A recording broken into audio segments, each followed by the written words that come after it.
निमित्तानं आपण या ठिकाणी ही प्रवचन सेवा आयोजित केलेली आहे। आपल्या या शहापूर तालुक्यातील आणि हे भावसे गाव आणि या भावसे गावातील हे महाले परिवार, या महाले परिवाराचे दादा कैलासवासी पद्माकर पांडू महाले दादांना जाऊन आज 1 वर्ष झाला। अर्थात मागच्या वर्षी आजच्या दिवसाला, आजच्या तिथीला त्यांचं देहावसन झालं। त्यांचं अल्पशा आजाराने निधन झालं आणि त्यांच्या प्रथम पुण्य स्मरण दिनानिमित्त आपण या ठिकाणी ही प्रवचन सेवा आयोजित केलेली आहे। दादांच्या पाश्चात त्यांची मुलं असतील, अर्थात ज्ञानेश्वर दादा असेल, कविताताई असेल, निखिल दादा असेल, त्याचप्रमाणे दादांची धर्मपत्नी पद्माताई असतील, दादांचे भाऊ असतील, सुलद भाऊ असतील, पुतणे असतील आणि संपूर्ण हा महाले परिवार। खर तर मुंबई महानगरपालिकेमध्ये कार्य करत असताना दादा त्या ठिकाणी प्रामाणिकपणे कार्य करत होते, अतिशय चांगल्या प्रकारे कार्य करत होते आणि जवळच असलेल्या तानसा धरणाच्या ठिकाणी त्यांची ड्युटी होती का बीएमसी मध्ये, मुंबई महानगरपालिकेमध्ये कार्य करत असताना त्या ठिकाणी ते नोकरी करत होते आणि त्यांना काही आजार जडल्यामुळे अगदी लवकरच तुमचा आमचा निरोप घ्यावा लागला। अगदी कमी वयामध्ये दादांचं देहावसन झालं आणि त्यांचं आज पुण्यस्मरण आहे। त्या पुण्यस्मरण दिनानिमित्त आपण या ठिकाणी ही प्रवचन सेवा आयोजित केलेली आहे। खर तर आम्ही आमच्या जीवनाची वाटचाल करत असताना, आमच्या आयुष्याची वाटचाल करत असताना ज्याला आम्ही आमचं समजतोय, ज्याला आम्ही माझं समजतोय, ते खरोखर माझं आहे का? नाही का? ज्यांनी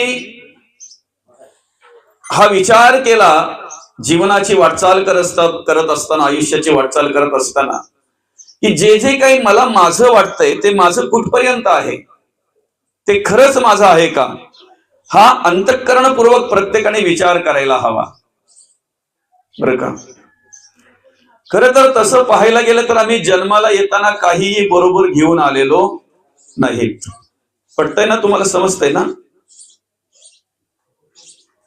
आपल्याला अगदी 12 वाजेपर्यंत या ठिकाणी कार्यक्रम करायचा आहे, कमी वेळ आहे आणि कमी वेळामध्ये आपल्याला काही मार्गदर्शन घ्यायचं आहे, ज्ञानामृत या ठिकाणी आपल्याला सेवन करायचं आहे, बरं का?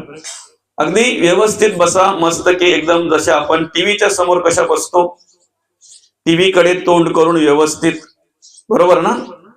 आणि मालिका पाहताना पुढे काय होईल, पुढे काय होईल, पुढे काय होईल असं आपण पाहतो की नाही?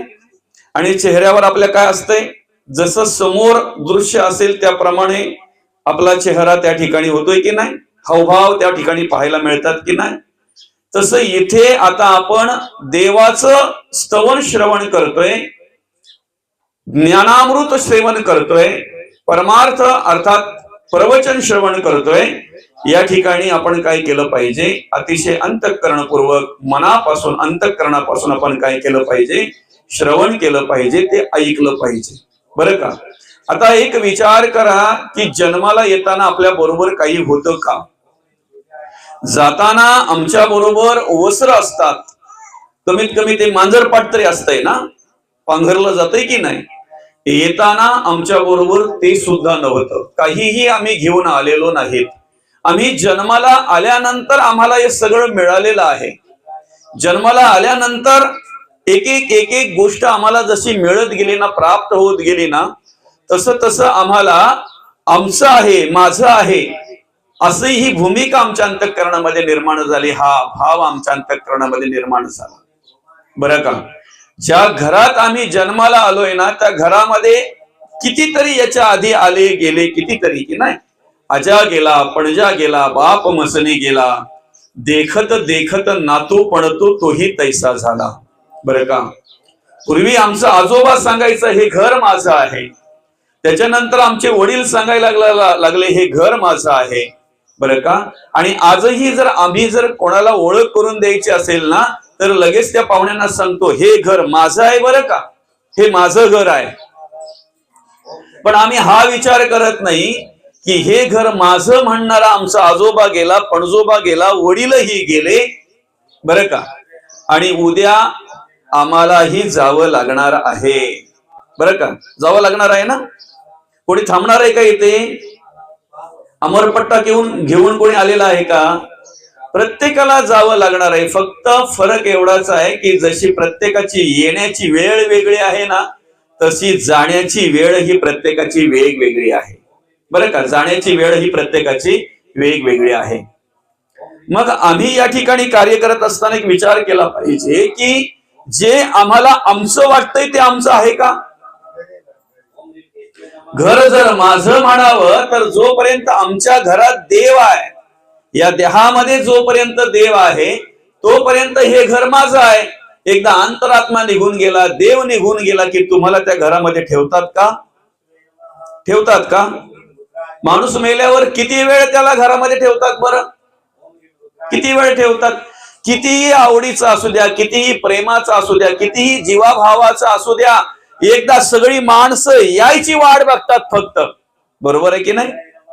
सगळे नातेवाईक, मित्रमंडळी, आप्तेष्ट सगळ्यांना यायची फक्त वाट बघतात. बस एकदा सगळी आली ना, एकदा सगळी आली समजलं ना की लगेच त्या माणसाला उचललं जातंय, लगेच त्या माणसाला घेऊन जातात ना. जी मुलं बाल, जो संसार, जे घरदार, जी संपत्ती, प्रॉपर्टी, ऐश्वर्य माझं माझं आपण म्हणतो, ते कुठपर्यंत आपलं आहे बरं? कुठपर्यंत आपलं आहे?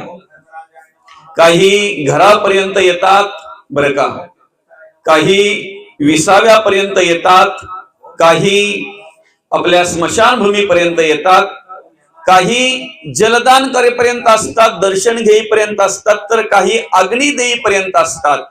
पण एकदा काही अग्नी दिला ना की अग्नी दिल्यानंतर जे प्रेत असतंय ना त्याला एकट्याला जळावं लागतंय. त्या ठिकाणी एकटाच जळत असतो ना, एकटाच जळत असतो त्या ठिकाणी. मी कधीतरी आपण निरीक्षण करा ना त्या एकट्या जळणाऱ्या प्रेताला, त्या प्रेताकडे बघा, त्या अग्नीकडे बघा, त्या चितेकडे बघा, आणि कधीतरी निरीक्षण करा की या ठिकाणी फक्त तो माणूसच जळतोय, त्याचं शरीरच जळतंय की त्याच्या बरोबर अजून काय काय जळतंय बरं? त्याच्या आशा अपेक्षा सगळं त्या ठिकाणी काय होत असतात? त्याने आतापर्यंत जीवनासाठी केलेलं नियोजन त्या ठिकाणी काय होत असतंय? आतापर्यंत केलेली जीवनासाठी, जगण्यासाठी धावपळ, या सगळ्याचा जर आम्ही विचार केला तर त्या ठिकाणी सगळं त्या ठिकाणी पूर्ण झालेलं असतंय, पूर्णत्वास गेलेलं असतंय. सगळ्या गोष्टींना त्या चितेच्या अग्नीमध्ये जर आम्ही विचार केला ना, तिचा जर आम्ही खऱ्या अर्थाने निरीक्षण केलं ना, तर सगळ्याला त्या ठिकाणी पूर्णविराम मिळालेला असतो, सगळ्याला पूर्णविराम मिळालेला असतो, बरं का. मग त्यावेळेला कोण असते बरं आमच्या बरोबर? म्हणून संत म्हणतात, नाही कोणाचे कोणी तुझे नव्हे रे कोणी, अंती जाशील एकला रे प्राण्या मासे मासे म्हणून. बंधू कोणाची, बहीण कोणाची, कोण कोणाचे सगळे सोय रे, मेल्या पाठी सर्वच राहील, तुटतील धागे दोरे प्राण्या माईचा बाजार. 2 दिवसाची तुझी जवानी नाही पुढे टिकणार रे, वृद्धपण येता जवळी वैद्य काय करणार प्राण्या माईचा बाजार. आणि खऱ्या अर्थानं हा माईचा बाजार आहे. या माईच्या बाजारामध्ये आम्ही आल्यानंतर आम्हाला जे जे प्राप्त होतंय त्याला सगळ्याला आम्ही आमचं समजतोय, माझं समजतोय. त्याच्याविषयी आमच्या अंतःकरणामध्ये ममत्व निर्माण होतंय, आणि ज्याच्या विषयी आमच्या अंतःकरणामध्ये ममत्व निर्माण होतंय ना, तेच आम्हाला शेवटच्या वेळेला आठवतंय. आठवतंय की नाही? शेवटच्या वेळेला काय आठवतंय आम्हाला? सगळं आठवतंय आम्हाला शेवटच्या वेळेला. माझं मागे एका ठिकाणी प्रवचन होतं ना, त्या ठिकाणी एक आजी वारली होती, बरं का, आजी. आणि ती आजी जवळजवळ 98व्या वर्षी तिने निरोप घेतला होता, 98व्या वर्षी, बरं का. म्हणजे 98 वर्ष त्या आजीला झाले होते, 98 वर्ष आयुष्य लाभलं होतं त्या आजीला, बरं का. पण एवढी आजी वृद्ध होऊन सुद्धा आजीचे डोळे म्हणजे नजर व्यवस्थित होती, आजीला व्यवस्थित ऐकायला येत होतं, आजीला व्यवस्थित बोलता येत होतं, बरं का. आणि मग ज्या वेळेला त्या ठिकाणी मी गेलो ना, त्या ठिकाणी गेल्यानंतर त्या मुलांनी असे अवतीभोवती माझ्या उभे राहिले, नातवंड, पतवंड, मुलं, मुली, असा मोठा गोतावळ होता. बरं का. आणि मग जवळ आल्यानंतर ते सांगायला लागले, त्यांच्या आजीबद्दल सांगायला लागले. महाराज म्हणे आमची आजी 98व्या वर्षी या ठिकाणी निरोप घेतला. ऐकायला व्यवस्थित येत होतं, पाहायला व्यवस्थित जमत होतं, बोलायलाही व्यवस्थित जमत होतं. बरं का. आमच्या आजीचा मृत्यू खूप चांगला झाला, खूप मस्त आमची आजी गेली. बरं का. तर मग सांगता सांगता ते सांगायला लागले, जवळजवळ 6 मुलं 3 मुली, म्हणजे किती मुलं एकूण त्या आजीला? 9 मुलं. बरं का. मुलग किती? 6, मुली 3. आता मला सांगा, 9 मुलांची मुलं म्हणजे नातवंड, त्या नातवंडांची लग्न झालेली, पतवंड, असा मोठा गोतावळ त्या आजीचा. पण काय स्मरणशक्ती असेल ना त्या आजीची. त्यावेळेला सुद्धा काय म्हणतात बघा, आमची आजी ज्या वेळेला जायची ना त्यावेळेला 9च्या 9 पोरांची गवस केली. ऐकताय ना. 6 मुलांची आणि 3 मुलींची गवस केली. गवस केली म्हणजे काय? त्यांचं नाव घेतलं, त्यांची आठवण केली. बरं का. त्याच्यानंतर नातवंड क्रमाक्रमाने, मोठ्याची मुलं किती, 2 नंबरच्याची मुलं किती, 3 नंबरच्याची मुलं किती, 4 नंबरच्याची मुलं किती, अशा 6 मुलांची मुलं आणि 3 मुलींची मुलं, सगळ्या नातवंडांची गवस केली, सगळ्या नातवंडांची आठवण केली म्हणे.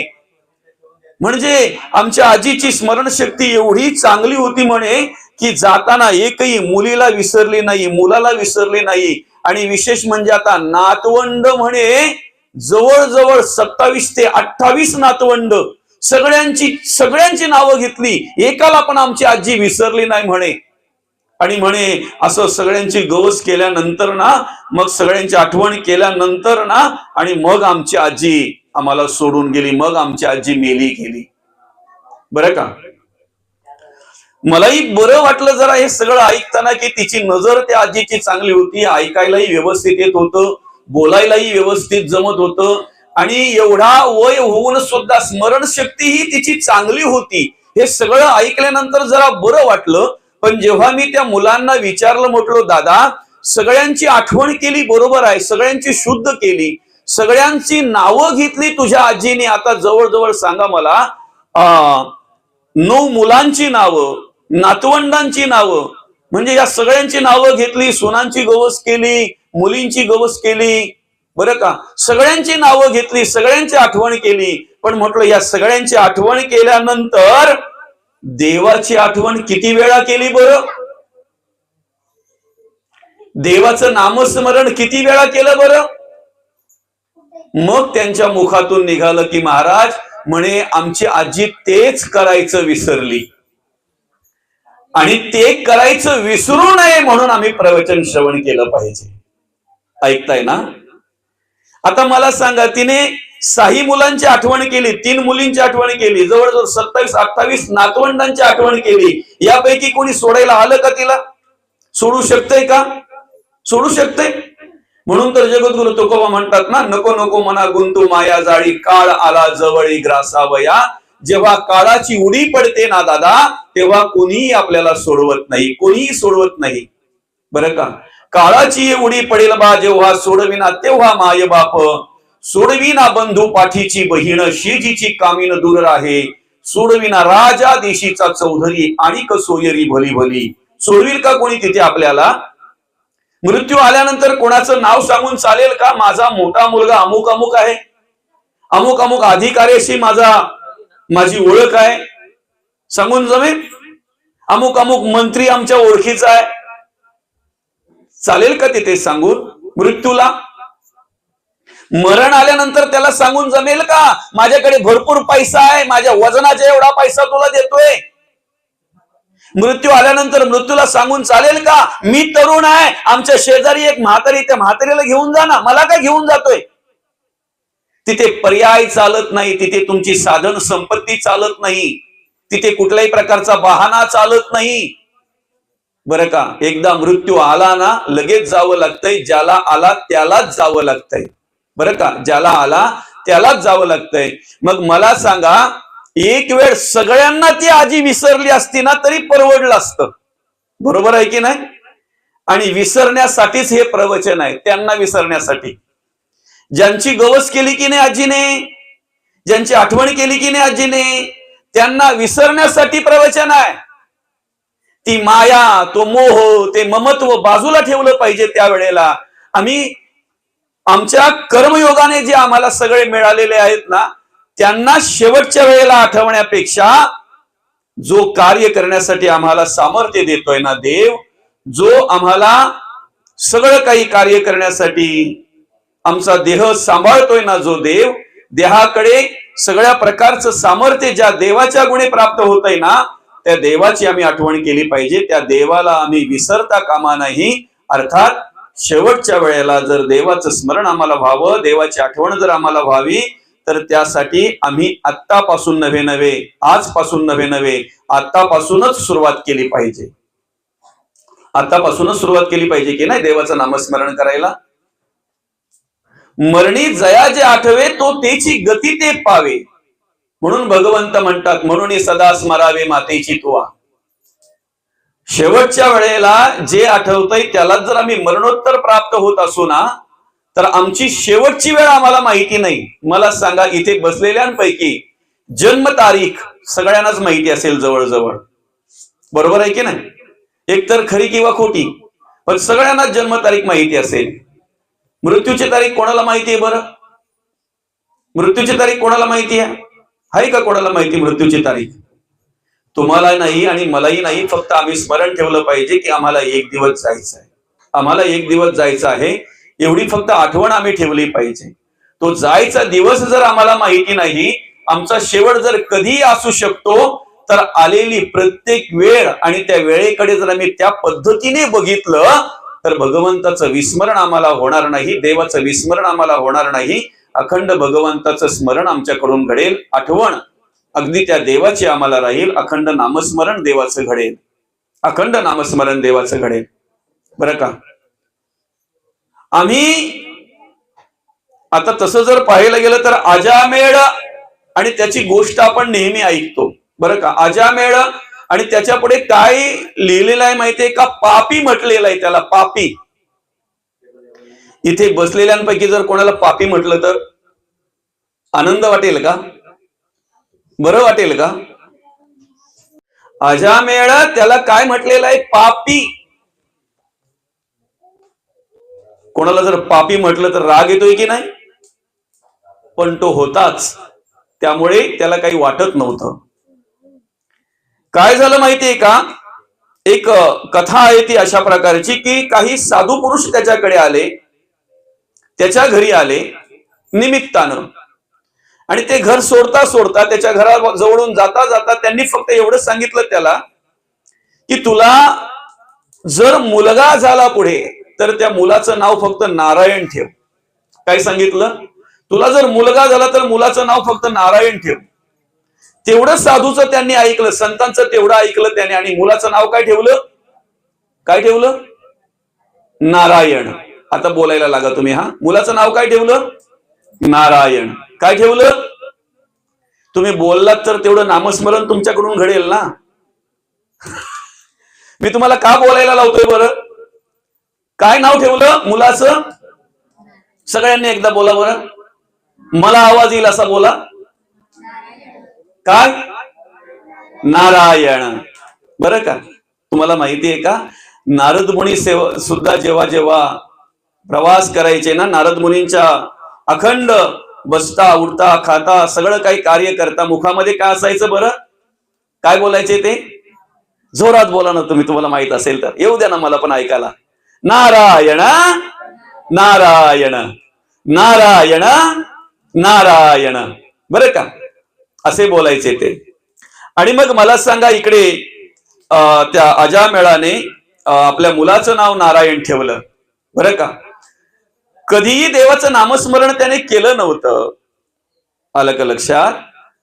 कधीही देवाचं नामचिंतन त्याने केलं नव्हतं. पण आता मात्र काय झालं माहितीये का? शेवटची वेळ जेव्हा त्याला आली ना, त्यावेळेला शेवटच्या वेळेला त्याला खूप यातना व्हायला लागल्या, वेदना व्हायला लागल्या.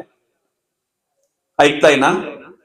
तुम्ही जर तुमच्या आयुष्यामध्ये चांगली कर्म केली असतील ना, तर शेवटची वेळ बऱ्यापैकी येते. पण अधर्माने जर वागले असाल, अनितीने जर वागले असाल, नाही का, नको तसा जर, नको त्या पद्धतीने जर, नको तसे जर वागले असाल, तर शेवटची वेळ अतिशय दुःखदायक असते. शेवटची वेळ अतिशय दुःखदायक असते, बरं का.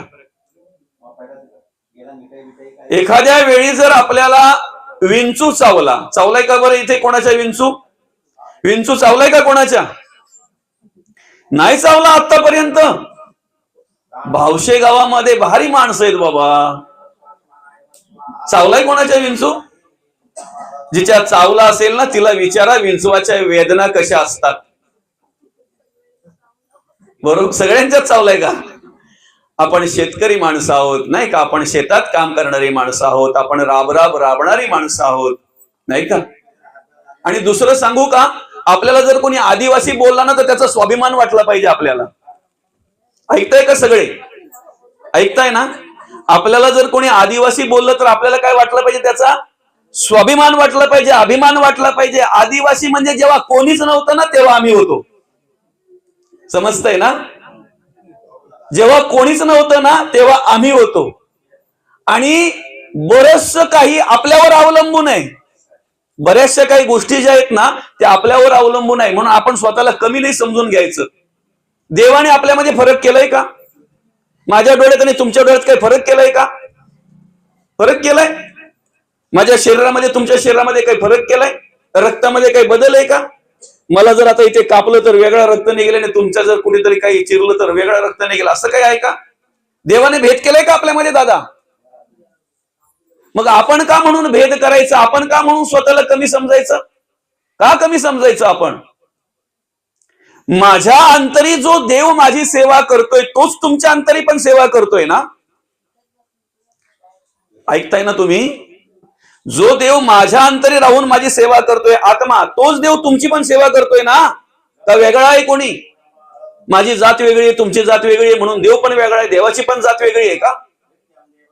नाही हो, नाही. तुमच्याकडे जो देव आहे तोच माझ्याकडे आहे, माझ्याकडे जो देव आहे तो तुमच्याकडे आहे.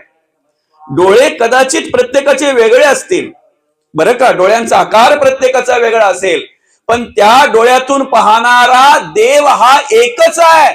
म्हणून मी घातलेला शर्ट कोणत्या रंगाचा आहे बरं? सफेद रंगाचा आहे ना. सफेद रंगाचा आहे की नाही? पांढरा आहे की नाही? कोणाला लाल दिसतो का? दिसत असेल तर समजायचं मग त्याचा आत्मा वेगळा आहे, त्याच्या डोळ्यातला पाहणारा देव वेगळा आहे, असं म्हणायला हरकत नाही, नाही का? सगळ्यांना सफेद पांढरा दिसतोय की नाही? माझ्या डोक्यावर असलेली टोपी सफेद आहे, पांढरी आहे, बरं का. जर आमच्या डोळ्यातून दिसणारी वस्तू एकच दिसते, म्हणजे आमचं शरीर जरी वेगळं असलं, डोळ्याचा आकार जरी, रंग जरी वेगळा असला, तरी डोळ्यातून पाहणारा देव मात्र एकच आहे. बरोबर आहे की नाही? आता सगळ्यांना प्रवचन श्रवणात ऐकायला येतंय की नाही? कानातून एकच शब्द ऐकायला येतो ना सगळ्यांना, बरोबर? प्रवचन श्रवण करतोय की नाही आपण? कान जरी आमचे वेगळे असले तरी कानातून ऐकणारा देव मात्र एकच आहे. बरोबर आहे की नाही? मला सांगा, वेगळ्या जातीच्या माणसाच्या अंगावर जर उकळलेलं पाणी ओतलं तर त्याला चटके बसतील ना? चटके बसतील की नाही?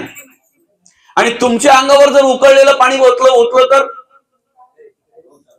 गार वाटेल का? चटकेच बसतील ना. कुठल्याही जातीचा, कुठल्याही पंथाचा, कुठल्याही वर्णाचा जरी असला तरी उकळलेलं पाणी एकदा काही त्या चामडीला लागलं, एकदा काही त्या त्वचेला स्पर्श झाला की त्याला चटकेच बसतात ना.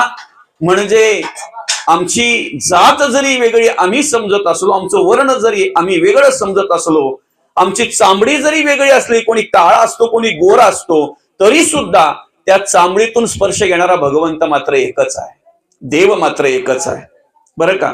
म्हणून मी पुन्हा एकदा सांगतो बघा, आपण शेतकरी माणसं आहोत, आपण मोलमजुरी करणारी माणसं आहोत, आपण शेतात राबणारी माणसं आहोत. सगळ्यांच्याच जवळजवळ विंचू चावला असेल. इथे बसलेले मला तरी वाटतंय 80%, कारण मला तुमच्या चेहऱ्यावरून समजतंय ना, बरोबर आहे की नाही? विंचवाच्या वेदना एवढ्या खतरनाक असतात की कितीही बलशाली माणूस असू द्या, किती ताकदीवान माणूस असू दे ना, तो रडतोच का नाही? विंचू किती असतो? काहीतरी म्हण होती बघा, पहिले काहीतरी बोलायची,